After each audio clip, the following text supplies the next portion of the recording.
එකේ මේ පෙන්වන සත්වත්වය අපි ගිහපු මිංචි චාරිකාව ඇත්තටම ලස්සනයි.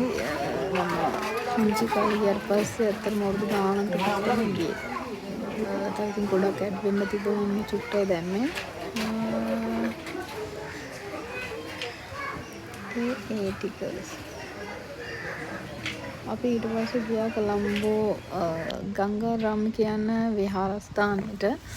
ඒකත් ඇත්තටම ලස්සනයි. මේ මම වීඩියෝ කරාට මම හිතන්නේ ඒකේ ලව් තියනවා කියලා වීඩියෝ කරන්න බෑ කියලා දාලා තිබ්බා. මම පොඩි ෂෝට් වීඩියෝ එකක් ගත්තේ. ඒකත් ඇත්තටම ලස්සනයි. මම ෆස්ට් ටයිම් ගිහින් තියන්නේ. මම ඇත්තටම මේ ගියේ ෆස්ට් ටයිම්. ඇත්තටම ලස්සනයි. ගොඩාක් දේවල් දැක්කා. ඉතින් දැකලා නැති ඒවා පරණ කාර් ගොඩක් තිබ්බ. තායිලන්තේ වගේ මේ ගොඩ අර බුදු පිළිමා ගොඩක් ඒ જાති තිබ්බා.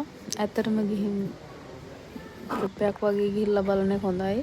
අපේ ගම්මක ඉඳලා ඉතින් ඒ වගේ තැනකට යද්දි ඇත්තටම වෙනසක්. මම ඉතින් කියනවා ඔයාලත් ඔයාලගේ ළමයිව සහෝදරයන්ව එක්කගෙන මේ වගේ තැනකට යන්න බලන්න.